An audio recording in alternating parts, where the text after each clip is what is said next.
Welcome back to Overexerted, a podcast brought to you by two tired dads. I'd say we're not really tired dads, we're more wired I dads. mean, these bags under the eyes definitely look like one tired dad. That's fair. That's fair. I'm your host, Ben.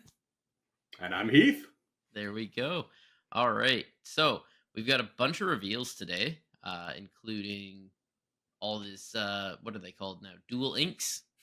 I feel like you're underselling it. There was a lot dumped out Yeah, today. we got like 3 or 4, 10, 11, 20. 15-ish, 20 Yeah. reveals. Um yeah, quite a few cards to talk about today. We've got a couple other things. One thing I wanted to bring up is I was at a dollar store just looking at some paintbrushes, and I happened to see Oh while no. I was in the checkout No. line, I bought them so you don't have to. The So the how much is that? Is it a dollar? $1.50 $1.50 Canadian. So Canadian. like 30 cents US. Yeah. For 4 random Lorcana cards, which will inevitably all be common. Oh, completely gonna be all garbage or common. But I'll For crack that anyone open. listening at home, do not buy these random packs from doors. Exactly, and that's kind of what I wanted to. I was wondering when this was going to happen, Yeah. and here we are. So I'll crack that on the episode, so everyone All can right. see Looking forward to seeing. the beauty of pristine PMI trading card packs. Woo! I'm excited. Oh, I can already see one of them, so I'm gonna. I put it down, and one Spoiler card alert. slid off, and I could see what it was. Probably not the greatest pack to grab, but I mean they're all probably garbage. So who knows? There's a sucker born every minute. I saw them and I was like, you know what? I'm gonna pick one of these up just so I have something that I can open right on the episode and just show people. There Don't you go. buy these. This is he's been itching for more packs. Give me more packs. I also did buy a Oh, regular pack. there you go.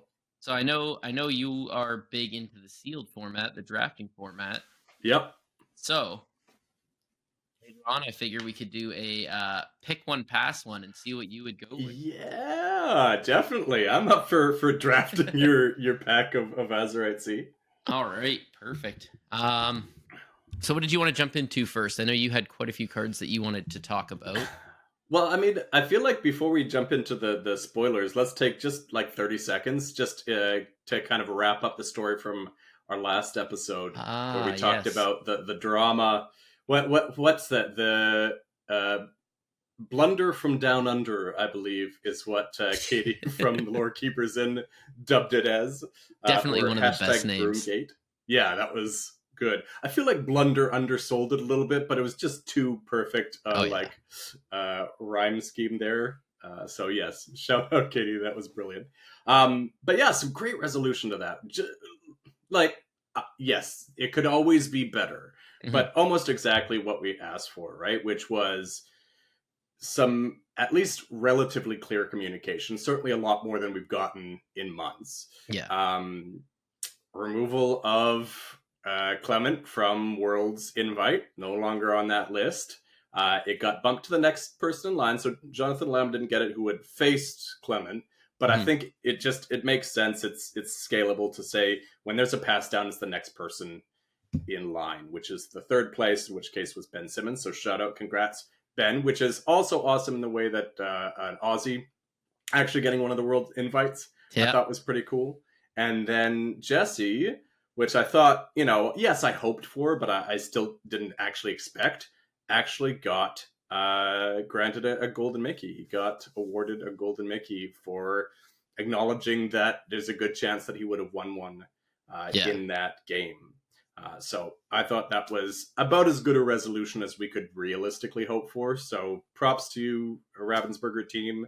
I know we gave you a little bit of flack on the last episode, so I want to make sure that we acknowledge you when you do great things. And I think that's I was pretty pleased with that outcome. So thank you. Yeah. I was definitely also happy that they actually told everybody what was happening, because we even said in the episode, like, that's one thing that they definitely need to do is they need to actually make it public knowledge on what's happening, because if you don't, there's going to be copycats. There's going to be stuff like that. So the fact that they originally said, "Hey, there's something coming, but we're not going to really disclose it to all of you," and then turned Yeah. around and was like, "Actually, you know what?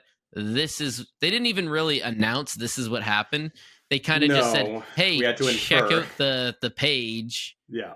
And that was basically it. Here's Yeah. your people going to Worlds, and then you went and clicked on it, and you're like, ah, so this is their Yeah. way of kind of telling us without telling us, Without which publicly stating, "Hey, we retroactively DQ'd him from the event." yeah, So, yeah, I mean, I don't want to really comment on what I hope their future is. I think that's not really mhm, our place to say so. But I was really happy with the extent of communication that we had. Also, that it was coupled with kind of um, a look back at the first year of competitive Lorcana, yeah. which I thought was a fascinating read as well. So if you haven't checked that out, check out Lorcana's page for their news section.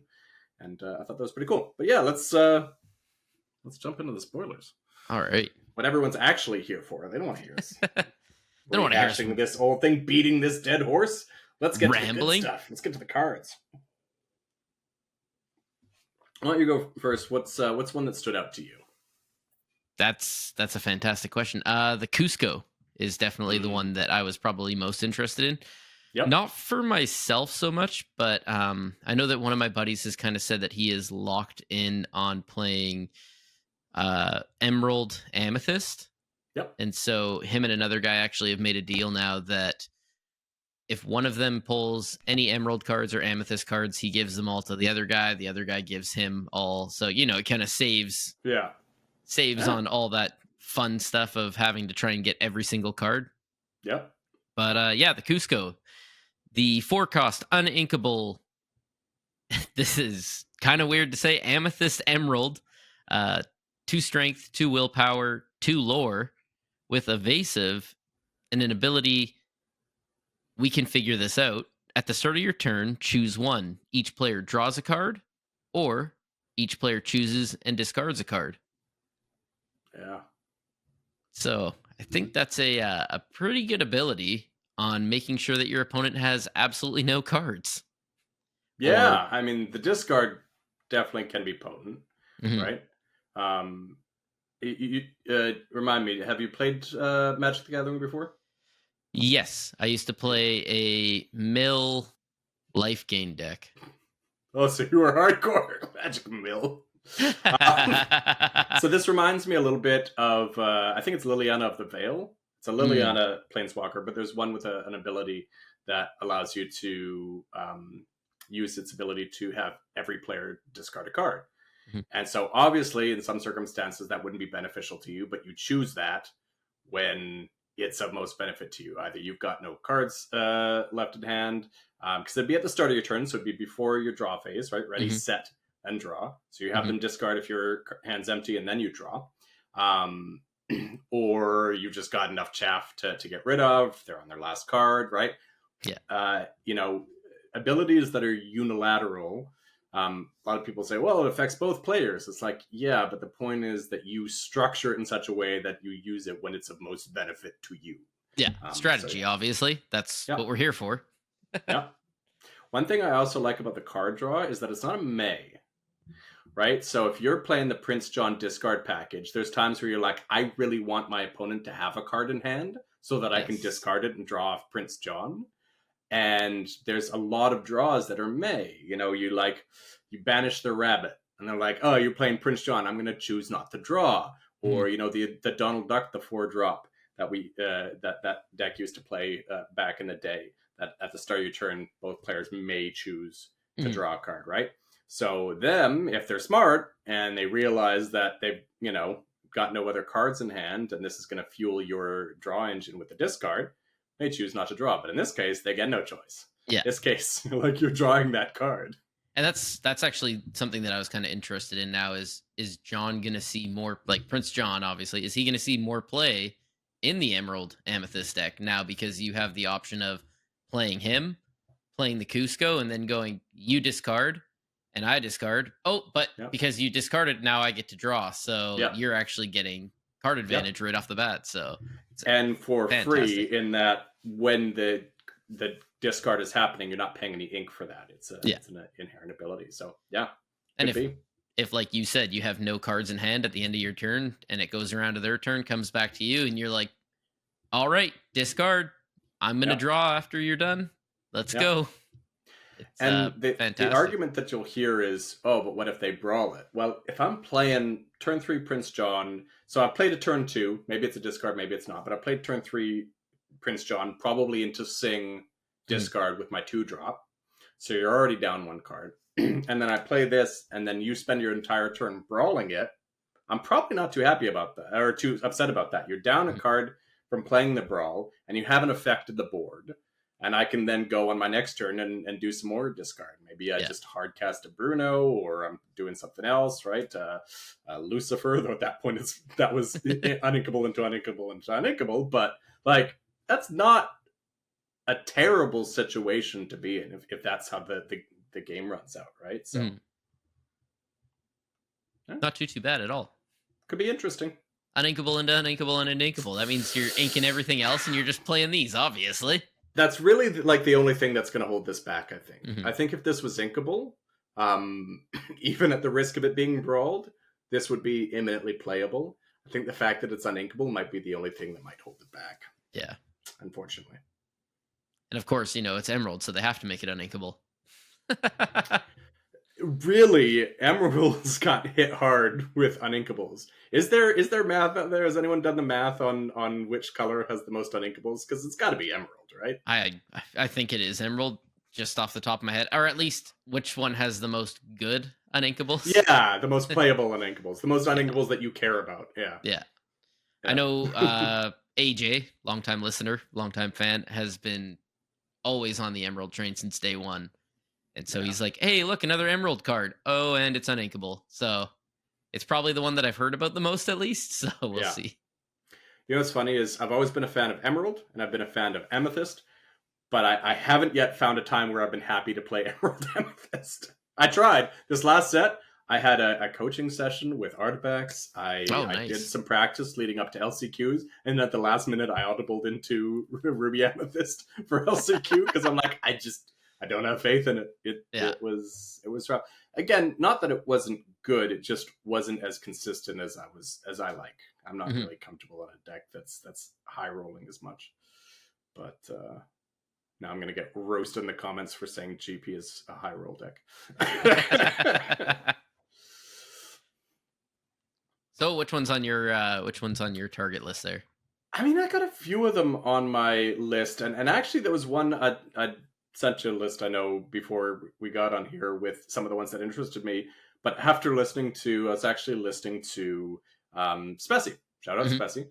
Listening to his evaluations, and he didn't actually mention this line of play, but what he mentioned got me thinking about it, which is Perla, one of the mice from Cinderella, Mhm. the nimble seamstress to be precise. 3 cost, inkable, 3/2, 1 lore, evasive.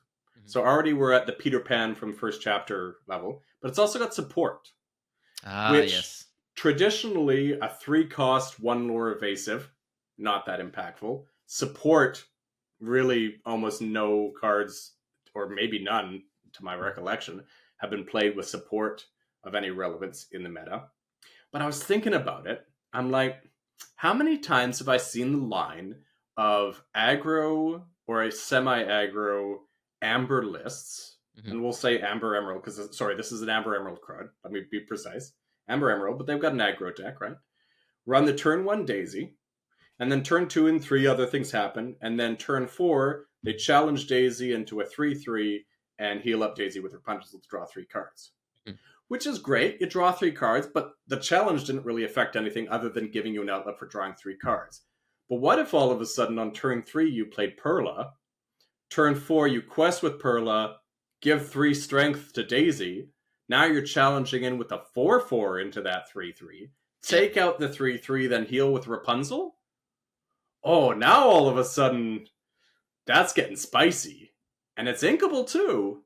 So I could see Perla working with a Daisy Rapunzel build, which is the Amber Emerald core. Like that might be 2 of the most fundamental cards to that deck.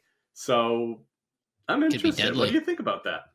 Yeah, that actually could be very deadly considering you could be taking out a ton of my decent cards that I've got on the field that I'm like, whatever, it's a daisy. I'm not worried about it doing one damage. And then all of a sudden it's like, well, are you worried now? Because most of your characters up to this point are just going to get nuked. And I'm going to Yeah. sit there and laugh. And you, me as your opponent, I'm going to go, huh, if I have something with evasive, it could be gone.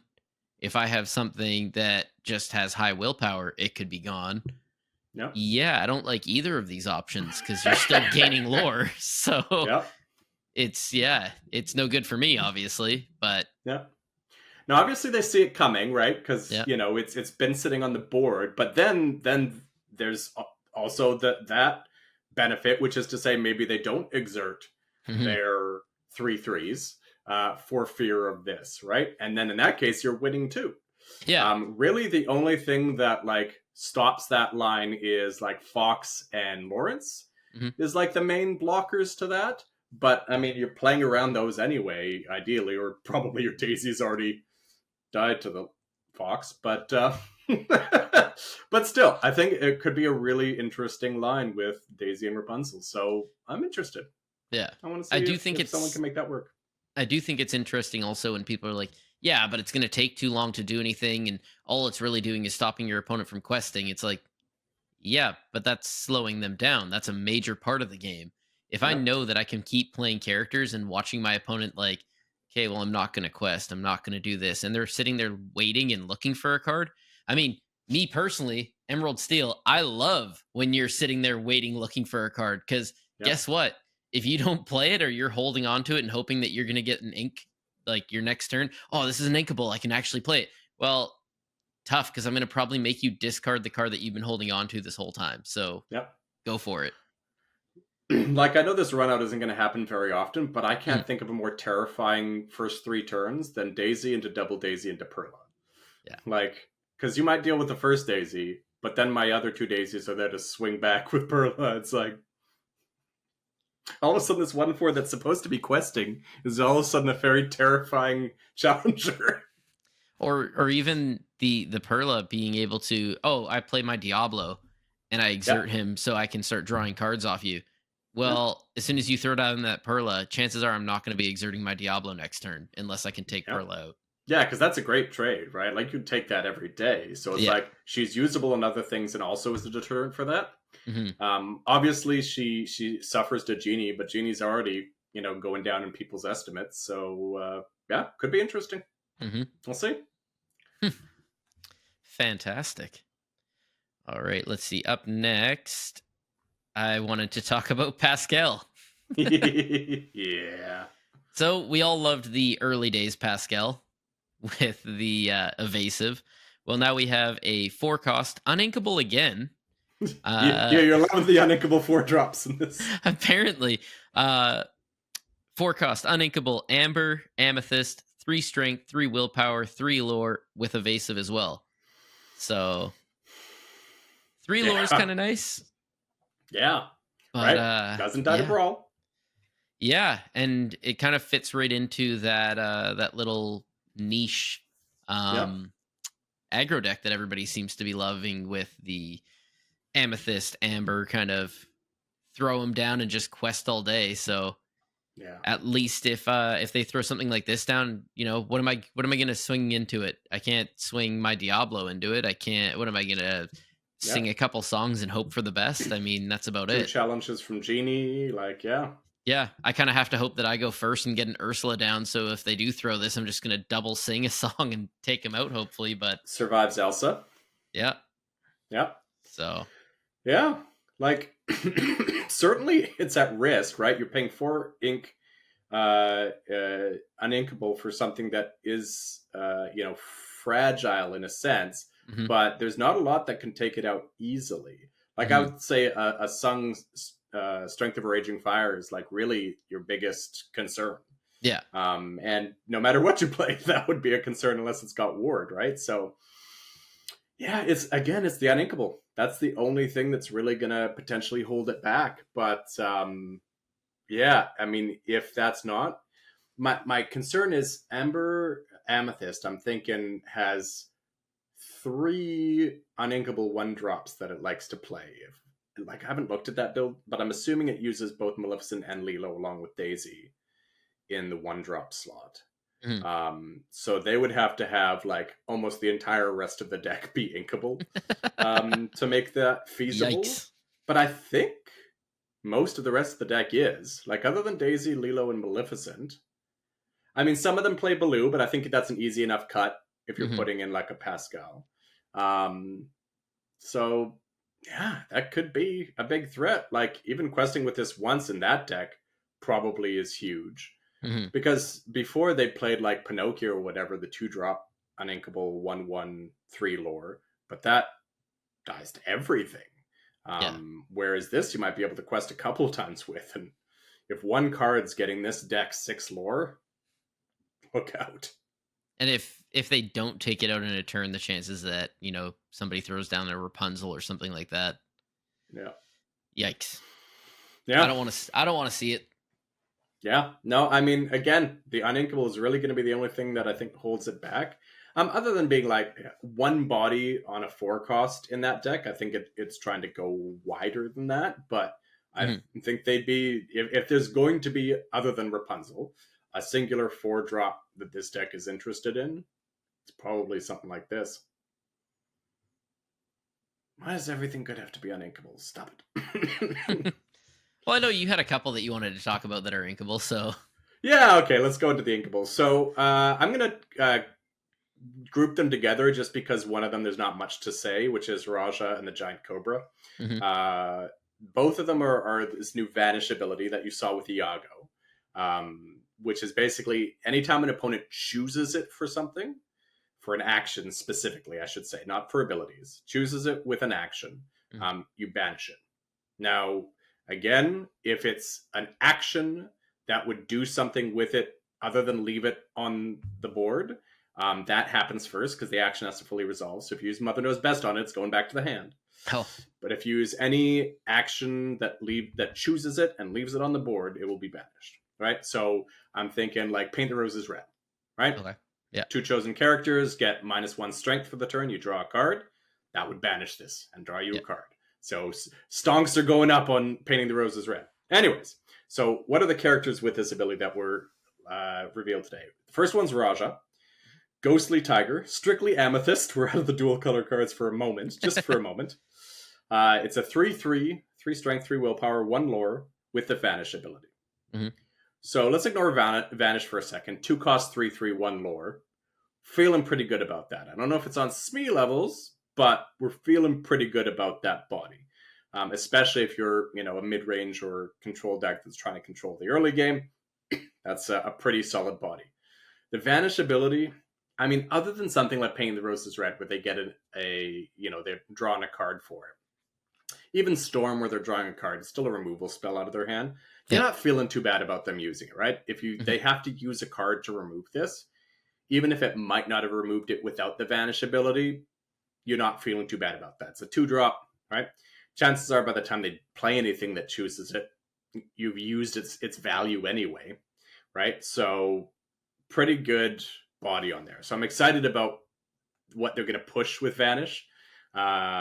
Hopefully they don't push it as far as the bounce package, because that was definitely a downside that they were able to push the abilities on, but we'll see. So the exciting one that has Vanish is the Giant Cobra, Ghostly Serpent. First of all, the art on this is freaking sick.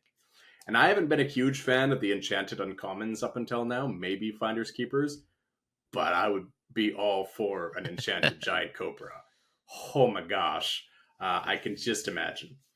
So 3 cost inkable, 4/4, 1 lore. Already, again, pretty decent body. With Vanish, obviously. But wait. When you play this character, you may choose and discard a card to gain 2 lore. What? Just a free gathering knowledge and wisdom on the back of a color pairing that's already looking to dump its hand for Doc? And it's inkable? Ooh. What do you think? Play a couple knowledge and wisdoms in there, and you play this, and you're just off to the races in lore without even questing. Yeah. Like, honestly, I probably wouldn't even play. I mean, Yeah. I'm not much for the aggressive, but I probably wouldn't even play Gathering Knowledge and Wisdom because it's like, I can play other stuff and just have Gathering Knowledge and Wisdom on this. Like, think about it. If you would have played Gathering Knowledge and Wisdom, this is effectively a one drop. Hmm. One drop 4/4. Because you would have used the card and spent the 2 ink anyway. If there's an uninkable that's stuck in your hand, maybe this deck eventually decides it wants to play Elsa 8 drop, right? If that's stuck in your hand, great, got 2 lore. If I'm dumping my hand for Doc, I want to play Yep. Doc next turn. Great, dump whichever is the most useless uninkable, or if you've got all inkables, the most useless card. Gain 2 lore next turn.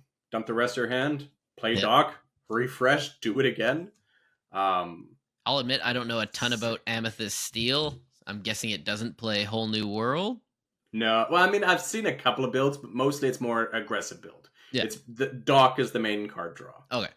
I was gonna Yeah. say because that was my big thing back in the day when I was playing Whole New World. Is if I had two of them, I wanted one way of getting rid of one of Yeah. them.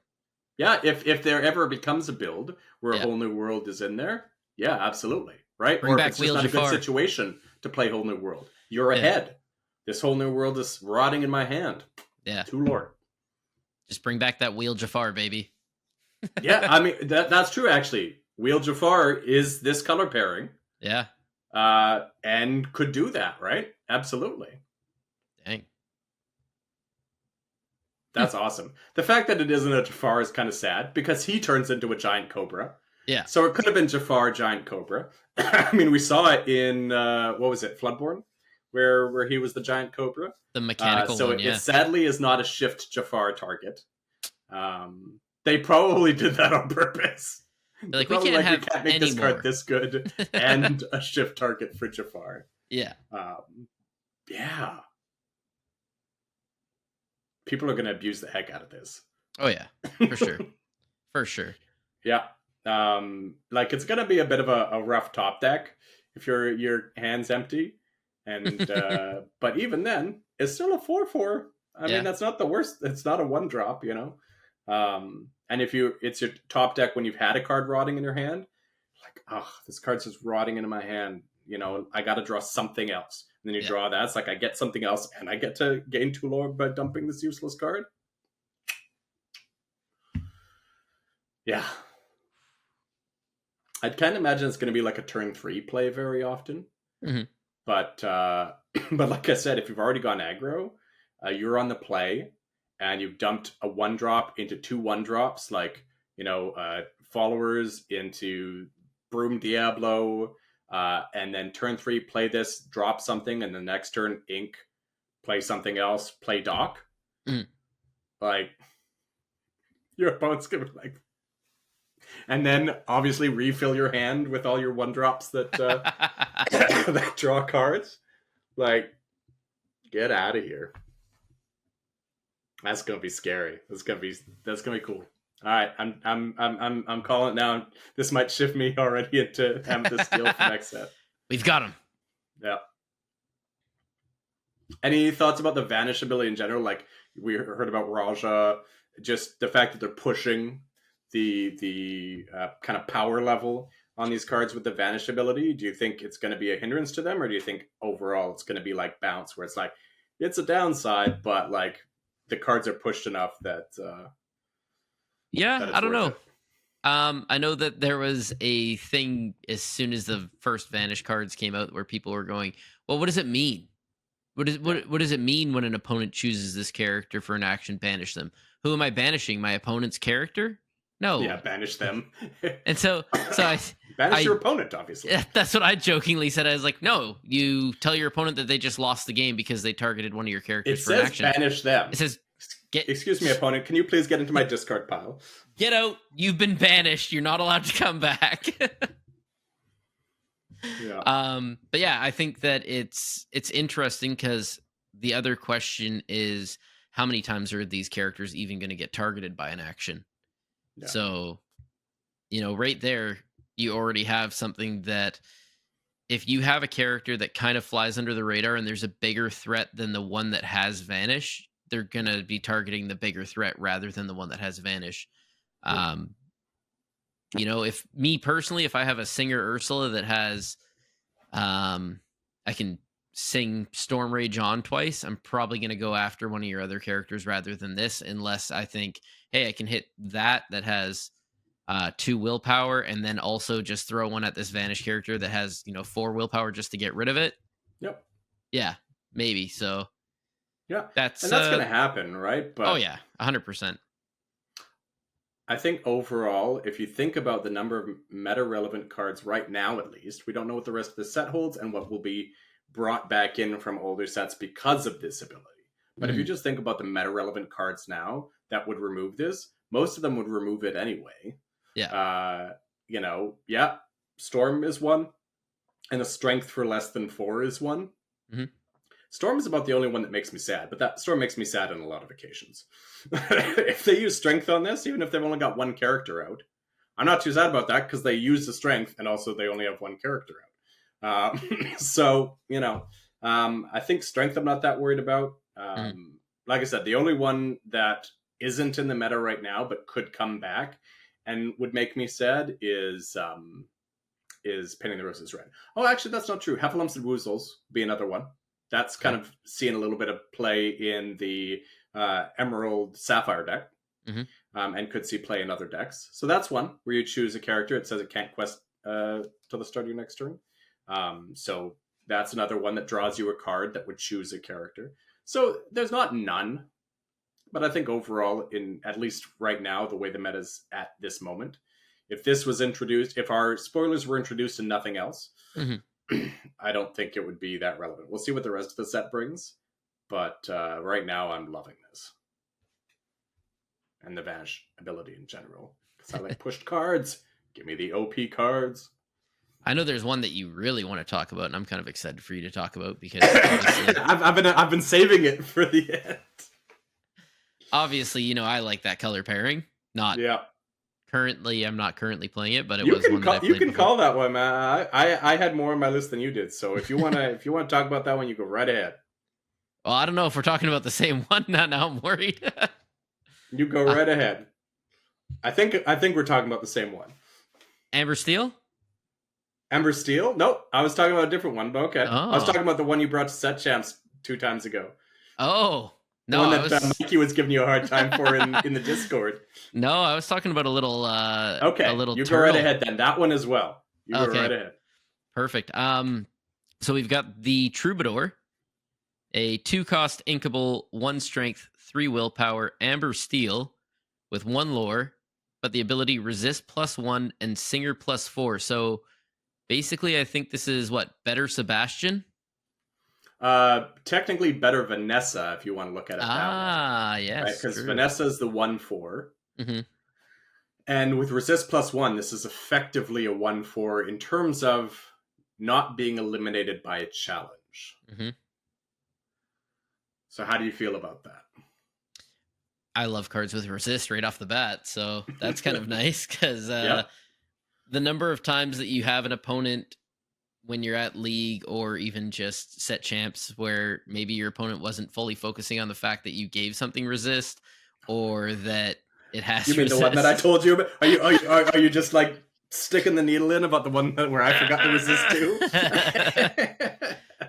So yeah, that feels pretty good. I mean, me playing my Emerald Steel deck, I threw the one of my personal actual favorite songs is oh wow, I'm gonna completely blank on the name here and look like a fool. Um Don't worry, that's not all that it takes. I'm Still Here Yeah. from Treasure Planet. I Yes. love throwing that down on a Calhoun and then swinging into something and then watching my opponent go, oh, well, I'm going to do this to your character. And then you go, okay, I take 0 damage.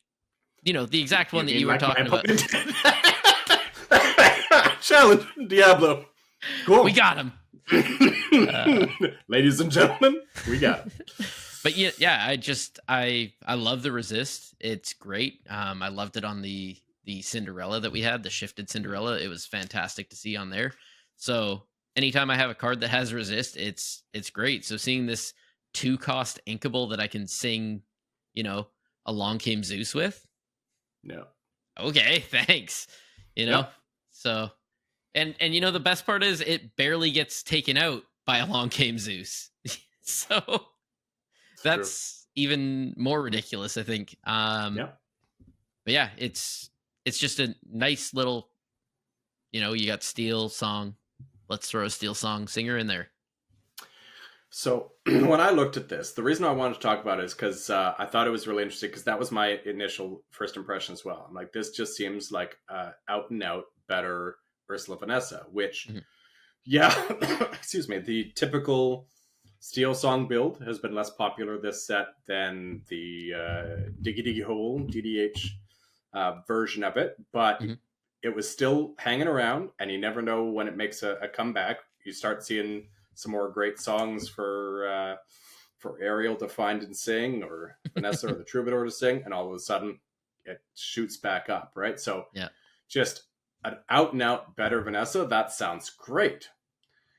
Unfortunately, then I had to go and look on Twitter, and RMB, shout out RMB on Twitter. This is his genius there. He's like, for me, this is worse. And I'm like, how could it possibly be worse? And he's like, the 1-4 stat line, I was mentioning Daisy earlier, Mhm, is a brilliant stat line for running into someone's 3-3 or just finding a way to deal 3 damage to it and then heal it with Rapunzel.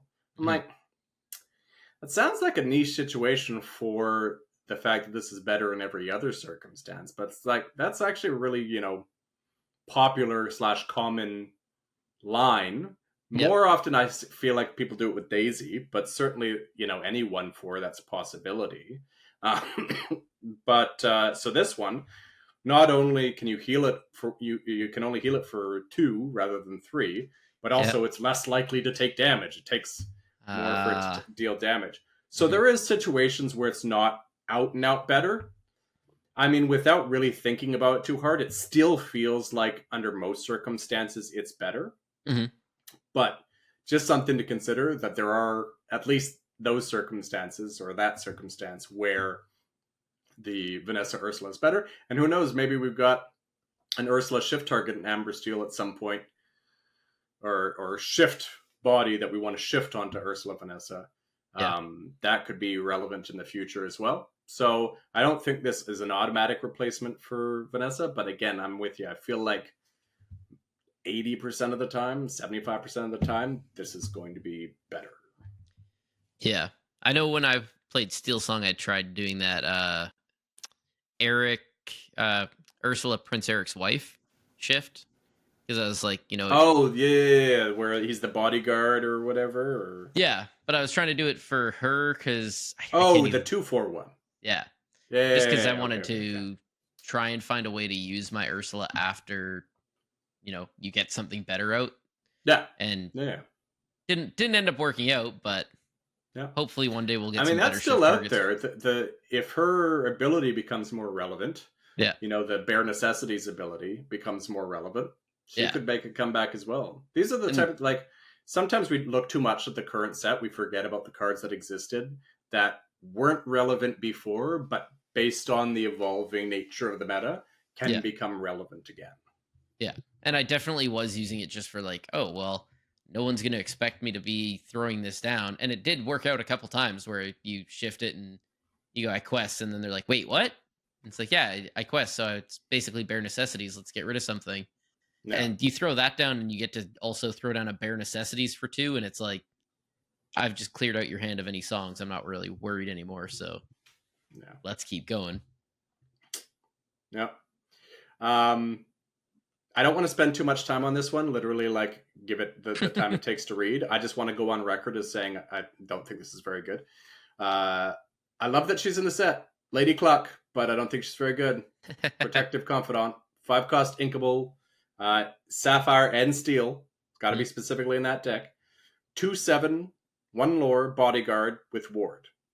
Seems pretty good, but as soon as I think about Chen Po, I'm like, Chen Po, Ward wasn't really the issue. Yeah. Being targeted with an effect wasn't really the issue. No. Having that 4 strength was great.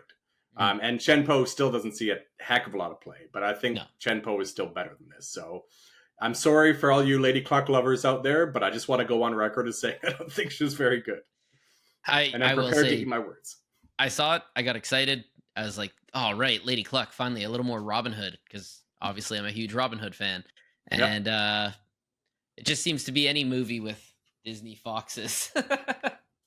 Oh, that's nice. Yeah, I dig that. and I think Killer. there's copper on the back. Oh, I'm not gonna do a full Yeah, turn here. it's like, no, and I'm broken. But yeah, I was excited to see more Robin Hood characters, and then I saw this, and I was like, Again, excited for her to "Ooh." be in the set. She's going to be great and limited, Mhm. but the ward doesn't even really matter. Just a 7 willpower bodyguard for 5 in limited is great. Yeah, I probably would have been willing to do the trade off at 3 strength. Okay, 1 less strength for a ward. I could yeah, trade that off. But the fact that she goes down to Big Sisu, and the fact that, when I'm paying 5, I kind of wanted her to swing a little bit. yeah. Like Chen Po was great because, push come to shove, he could swing in for a good amount. Well, that's the thing, She's right? The just, number of she's times you pecking saw at people. But she doesn't fit the pecking order. Um, when you see the Chen Po on the field, you're kind of not wanting to swing into it when you're against your opponent if they throw down a Cogsworth, and now it's got resist as well. It's just a yeah, nightmare to fight. yeah, But now it's like you see this, and it's like, well, I'm willing to swing like 7 things into that. I'm not worried about each thing taking 2 damage. What are you gonna do? yeah. Like Dragonfire and Bruno was about the only actions that Ward would make a difference here. And Yeah, Dragonfire is barely used, if at all. yeah. And Bruno, okay, there's one action out there currently. Again, maybe there's more things in this set that will make this a less relevant argument. But for right now, Mhm. Chen Po all the way. Did you want to talk about the one card that you were really excited for? Well, I feel like it's like the climax of this. Like, I don't even think it's particularly good. I'm just gonna throw that out there. But I think it's the most interesting card in the set because there's one other that I wanted to briefly touch on. Was there any All others right. that you wanted to go No, over? not really. I'm happy to see some bolt cards in here. That's about Yeah, it. I'm, Nothing. I'm not I'm not really happy with any of the bolt cards No. currently. One maybe Mhm. so far, but I'm happy that they're there. I will be happy for a bolt mat. Um, That's all true. right, so the one I want to talk about that again doesn't really isn't really cause for much excitement, but I think might be an interesting card is Restoring the Heart. It's a 1 cost inkable action. Remove up to 3 damage. Oh, Sapphire Amber. I gotta get used to saying the color pairs. Sapphire and Amber specifically.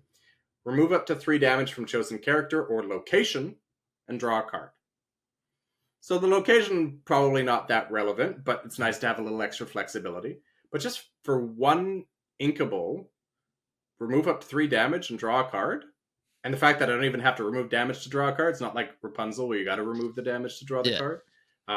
I could just cycle it, pay 1 and get rid of it and draw a card if I need to. Yeah, it's just so cheap for what could be a useful ability. Sadly, I kind of wish it was Amber Steel because this would go great with Lawrence and Pluto. Mhm. But sadly, no. But still, I think for such a low barrier to entry, as it were, such a low cost and being inkable, I think it could be interesting. Color me intrigued. All right, so the big one, literally the big explosion on the art of the card. We've got Ink Geyser, 3 cost uninkable action, Emerald Sapphire. Best So color out there. your favorite colors, right? Just each player exerts all cards in their inkwell, which it's really odd that it specifies each player. It's like, does this imply we're going to be doing things with our ink on our opponent's turn in the future, maybe? Mm. Each player exerts all cards in their inkwell, so that's something else to think about. Then each player with more than 3 cards in their inkwell returns cards at random from their inkwell to their hand until they have 3 cards in their inkwell. That's a lot of time saying inkwell. Cole's notes being all our inks exerted, and at random we return until we each have 3 ink on the board. Yeah. Cards to our hand. So if you had 12 ink on the board, well, now you've got 3. If you have 3 ink on the board, you still have 3 and no extra cards in hand. What do you think? I mean, I guess it's a good way to flood the board and throw this down so that your opponent can't really be throwing down a be prepared on their next turn.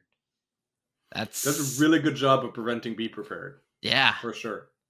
And that's kind of where I'm sitting. I don't know where to go from there. Yeah, so there was a lot of debate about this on Twitter today. Is it game breaking? Is it awful? Is it just a bad sign of things to come? Apparently all I did was look at RMB's Twitter today because he also brought something up about this. It was like, all right, I'm out, guys. I don't want to deal with land destruction, basically. Again, bring back my Magic roots. Resource denial. We've already got discard. Now we're getting rid of inkwells. But again, the uninkable, I think, is what's going to kill this. Anything that's so niche. Because think about it. Like, if it's an early game and you've got this in your hand, it's dead.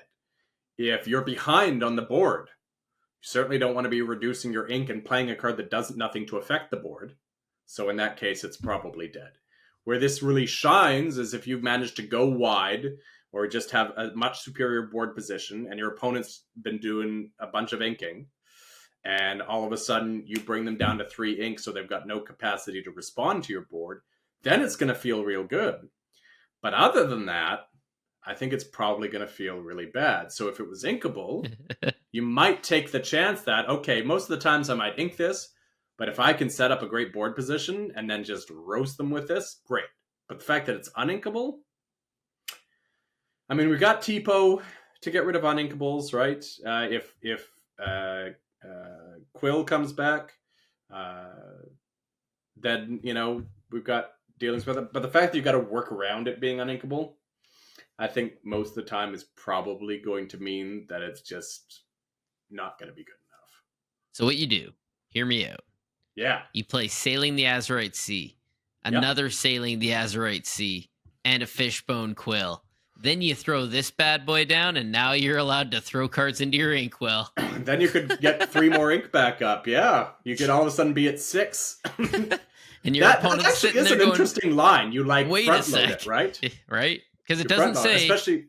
It doesn't say you have to ink a card right then and there. It says on your turn you would ink an additional card. So yeah, and if you haven't inked also, then you could go up to 7. Yeah. Right? You haven't inked yet. You've got a Fishbone Quill out, right? And play sail, play this. Maybe you were already at 7, right? You go back down to 3. They go down to 3. Then all of a sudden you ramp right back up to 7. Play a 4-drop.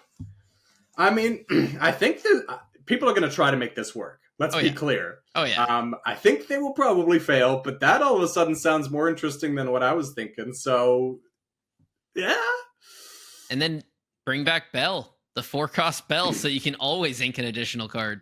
Yeah, especially if you got Mufasa out, right? You played Mufasa the turn before, and then you go nuts with this. You go, you know, and then all of a sudden you can quest with Mufasa and go again. Yeah. I mean, again, I don't think it's going to work, but no. I'm interested by the fact that there's so many things, like you just explained. There's so many ways that you could try and abuse this. Mm-hmm. And I'm just interested by, you know, and then all of a sudden you're getting more cards in your hand. So all of a sudden maybe cards that I was fearful of inking before. I don't want to ink my 1 lucky dime because it's the only one I've got. Well, now you might get it back, right? Yeah. So maybe you inked a Fishbone Quill with a Fishbone Quill, and now you're going to get one back and throw that down too. There's some interesting lines. Like, this is why I'm excited about this card. It's just I think that it could lead to a lot of interesting potential deck builds and attempts, or at least casual games or multiplayer games, right? This will be so evil in multiplayer games. Oh, I see you're starting to run away with the game. Nope. Yeah. Like, you play the card that allows everyone to ink more, so like everyone kind of ramps up quickly, and then you abuse that with this one. And then you play, you know, Prince John's Mirror to make them all discard down with all these cards back in hand. You throw down a friend like me, so everybody just gets a ton of ink, and then you throw this down right after. Yeah. Like, there's some interesting things that could come of this. So I'm excited by the fact that it is an interesting card, if nothing else. The art's also pretty sick. I like the castle there with the big explosion in the background. Yeah. Did you happen to see the ruby amethyst Taka? Yes. You'll notice that wasn't on my list. Also interesting, I suppose. Just so out of the realm of possibility that, like... Yeah. It's... Yeah. Do you want to do... I mean, we got some time. Tell the people, what is this atrocious Taka card? It is a 10 cost inkable, 12 strength, 12 willpower, absolute tank, ruby amethyst, 3 lore, shift 7, with the ability during your turn, ancient rage, during your turn, whenever an opposing character is exerted, banish them. Yeah. So obviously, how many hoops do you want to jump through? Obviously, you just play that one that says, all your opponent's characters stay banished, the genie, and then you throw down the Taka and get rid of them. Well, no, it's because Genie keeps them exerted. Yeah. You want Anna. Anna is the one that exerts all your opponents' That's true, characters.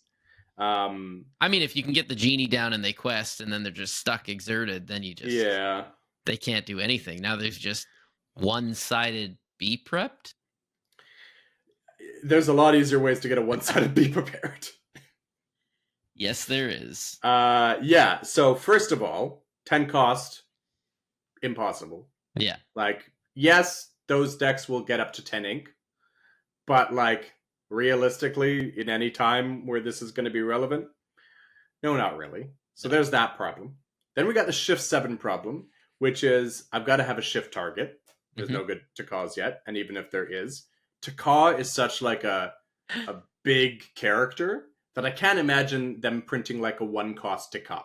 Yeah. Right? It's probably going to be minimum 4 or 5 cost at a minimum for Taka. So first of all, you're not going to have a cheap shift target. And then even so, it's not cheap to shift. 7 is still a lot to shift. Yeah. So just getting it out in the first place. So many hoops. And then once it's out, it's still only questing for 3 lore. I'm paying that much, jumping through that many hoops to quest for 3 lore? No. And then I have to exert my opponent's characters on my turn, which means it doesn't even do anything on their turn. I've got to now jump through another hoop to make this good, to find a way to exert my opponent's characters, which none of the cards that currently exist and are playable do that particularly well. You got Elsa Snow Queen from the first set, which is a 3 cost 2/3 1/4. Not good enough. You've got the 3 cost uninkable Anna that was played a little bit, but then you're only getting them to exert 1, so they're only banishing their worst character.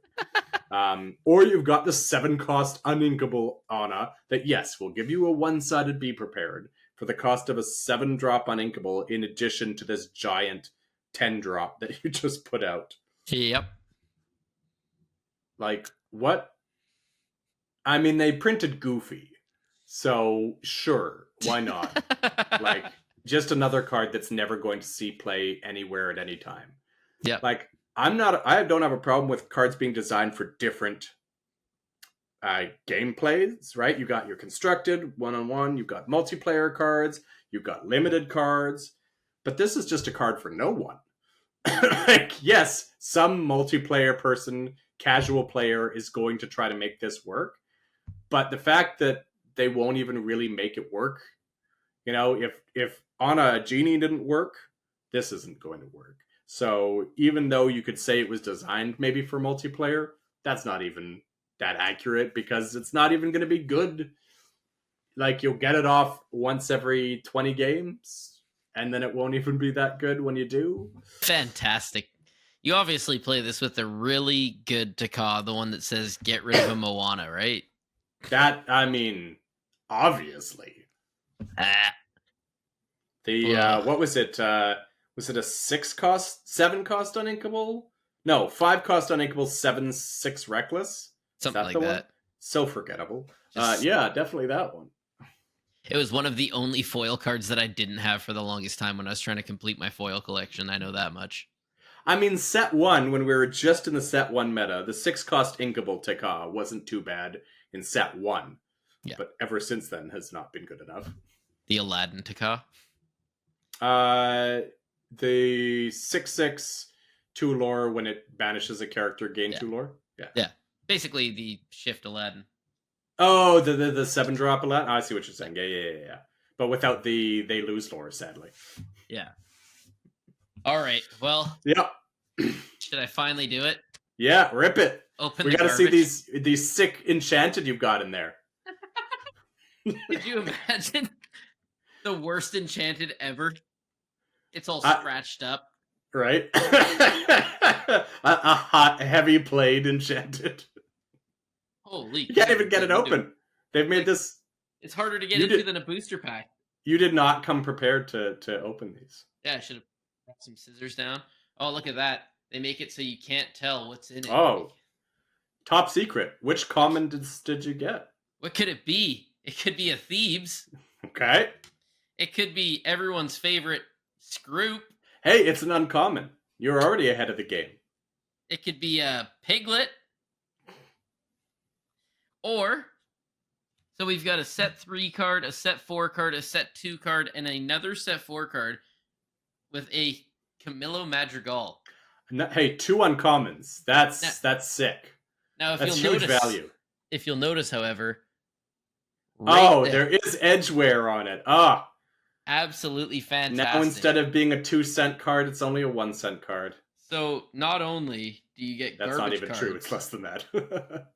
not only do you get garbage cards, they probably went to their local LGS or called around to a bunch of LGS and said, "Hey, do you have a bunch of bulk that we could buy at a cheap price that you just want to get rid They of?" went to the thrift store.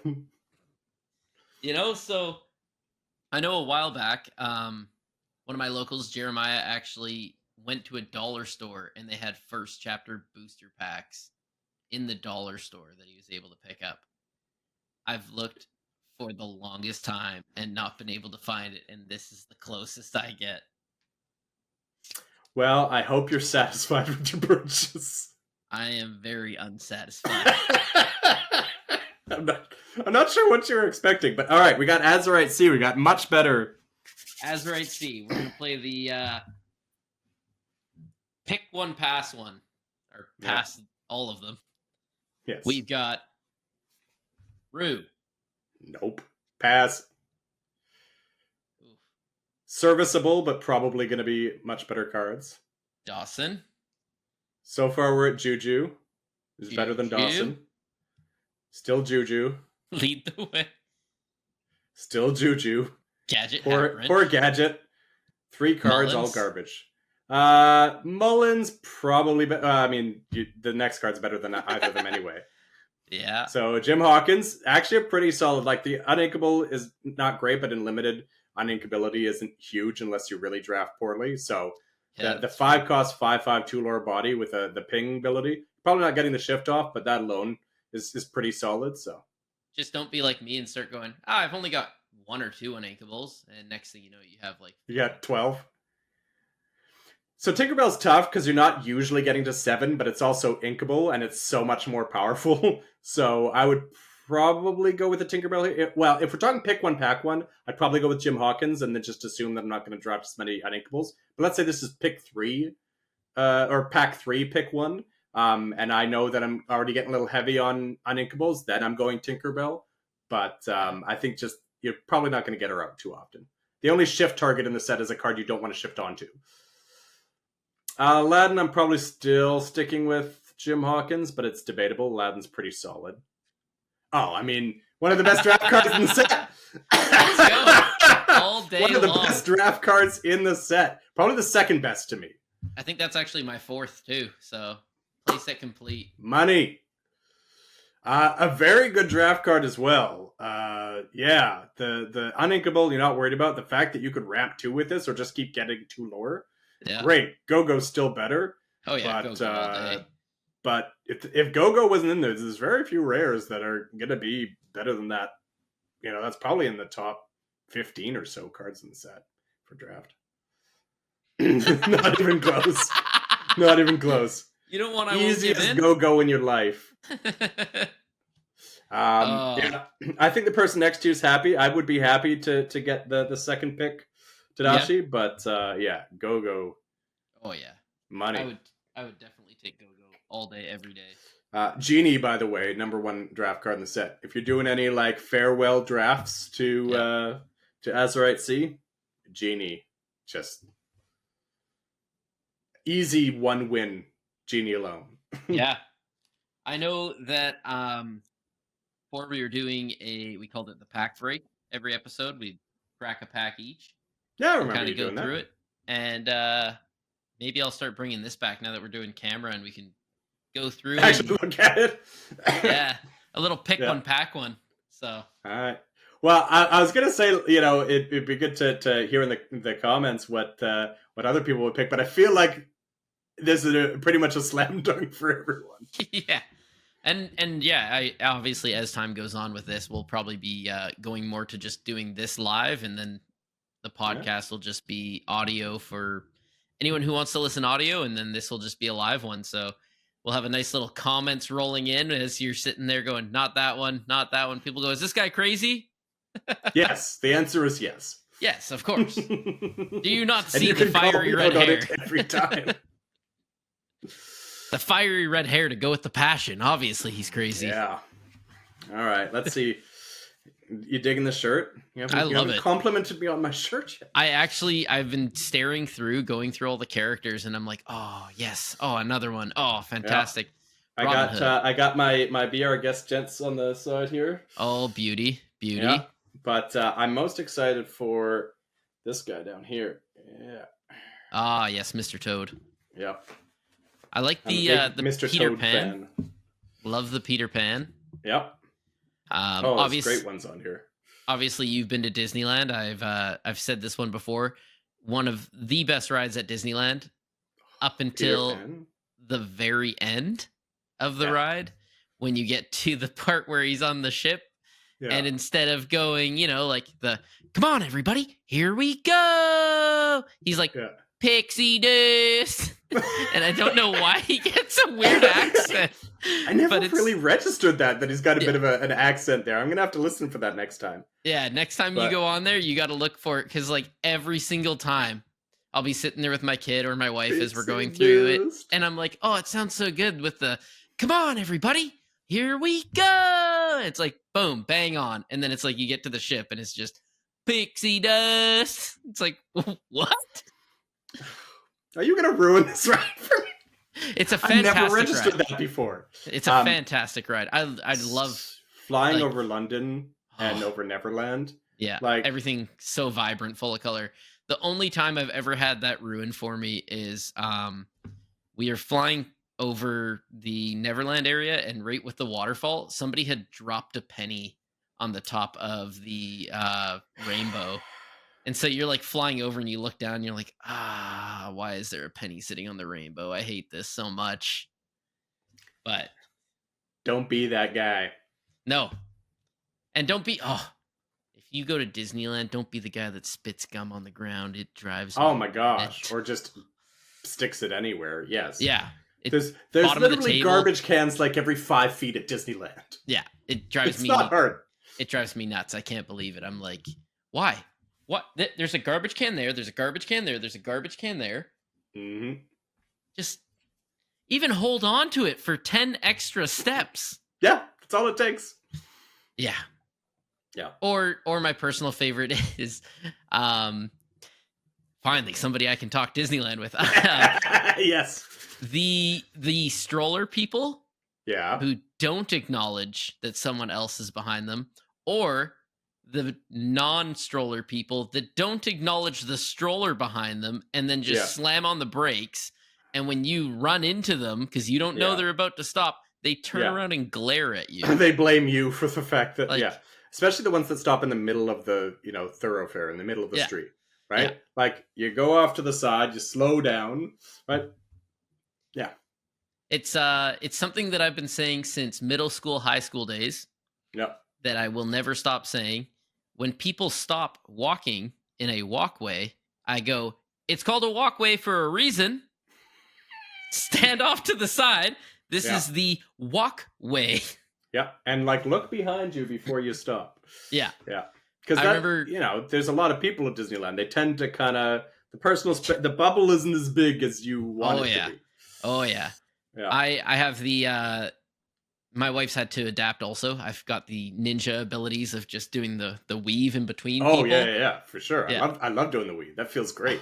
And my wife's now had to adapt to that, but then now we've got the kids and I'm like, Yeah. "Let me pick you up and show you my ways. Yes, I will teach you. You will weave." Yeah. So, oh, I'm looking forward to going back. You know Yeah. when the weave was best? When they used to have the paper fast passes and you'd have to like dart across the park. You guys wait here. I'm gonna go get the fast pass over here. And so Yeah. you just like fast pass back. Yeah.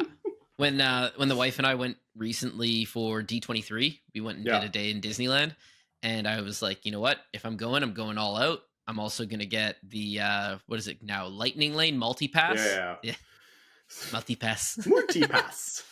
I'm like, I don't think you're allowed to steal that from the Fifth Element. Fifth Element. Jeez. Yeah. Oh, mixing That's movies all up right. here. But like, yeah, we went and got as many as we possibly could, and all the rides broke down as we were on them or getting on them. And so then it sent me a notification that I was added another one. So at one Yeah. point we had 6 of them that we just kept like stacking them up and then running from one side of the park to the other just to pound everything out in a day. Yeah. Ah, reminiscing of the good times. Yeah. Yeah, yeah. That's the only time that Disneyland kind of feels a little bad is when you just have that awful timing of you just like, is it me? Yeah. Am Yeah. I breaking all the rides? The train was down for maintenance as well. Big Thunder Mountain went down while we were on it as it was going up the hill. What else? I think the Matterhorn ended up going down all day. Space Mountain was down for maintenance. I had the cool moment, the like cool breakdown of Indiana Jones when you're at the boulder scene. Oh, And it breaks yeah. down and the lights come on. And it's all of a sudden like, wait, I could actually see like the room behind where the boulder comes out of. I'm Oh, like, man. oh. The magic has been ruined. I'm very fine with suspending disbelief, Yeah. in the moment. But yeah, it was kind of like, okay, this is interesting. So I took some pictures. Hey, Andy, just Yeah. hanging up there for a while. Yeah, That was one of my favorite things too, is like the guys comes to pick us up and, the cast member, let's walk you out of here and we'll give you guys all fast passes for Yeah. a different ride. And okay. And then he's like, no filming as we're walking through here, please. yeah. And you're just like, I'm supposed to What are you make a talking mental about? note of all this. I have to make a mental note. I can't Yeah. film any of this. Yeah. But The theming breaks down real quick on Rise of the Resistance when you're escorted out. By the way. oh, Because Oh, the no. theming's like on point in that ride. As soon as Yeah. you step through one of those doors, to Ah. the theming is gone. we had it where It is beige walls.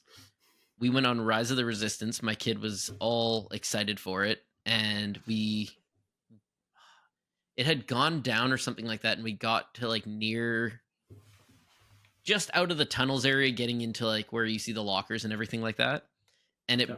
it went down, and people were just like, how do we get out of here? Like they had a person on a rascal, an elderly man on a rascal that needed to get out, and this family, a European family, like I could tell they had like a kind of a French or a European accent. I can't remember fully.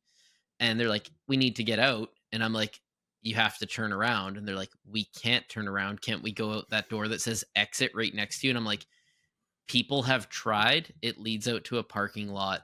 They will not let you go out that way.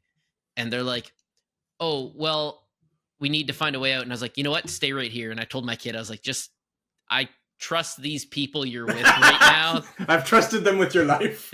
I'm like, my wife's nowhere in sight. I'm going to have to trust these random strangers. You stay here with him. And then I like walked out the exit and this guy's like, you can't come this way. And I was like, no, it's not for me. It's for an elderly man who's like disabled. He's in a rascal. He can't turn around in the hallway there. You guys, like, it's way too tight. And they're like, okay, him and one other guest can come out this way.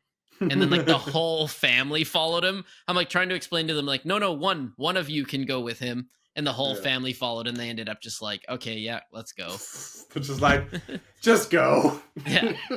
The moment where they tried to explain it like 3-4 times, and they're like, okay, just go. Man, I wonder where they end up, because if it goes out to the parking lot, they might have to like actually like go all the way around to the entrance to the. I don't know. That's interesting.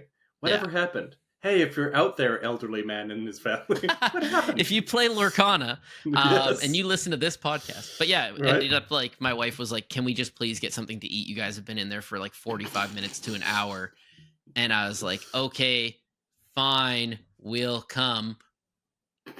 And then all of a sudden, it was like 2 minutes later, the ride turned on. I was like, "Oh, never mind, we're getting on the ride now." No. Yeah.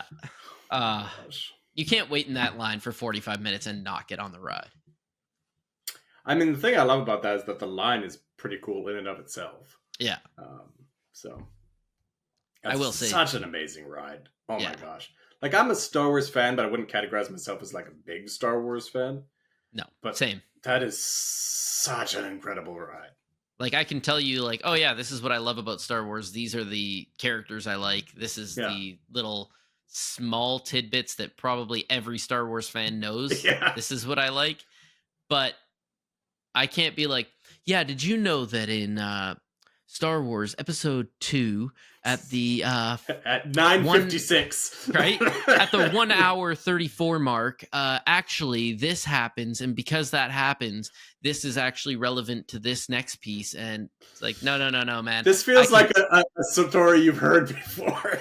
It's like, I can tell you that Hayden Christensen was basically let go because they knew he was a gamer, and when he went dark side, they were like, go for it, show us what you got. And like, he owned the walk, and it was basically just all improv. And they were like, yeah, he played enough video games, he knows how a villain should walk, and he had that walk to him.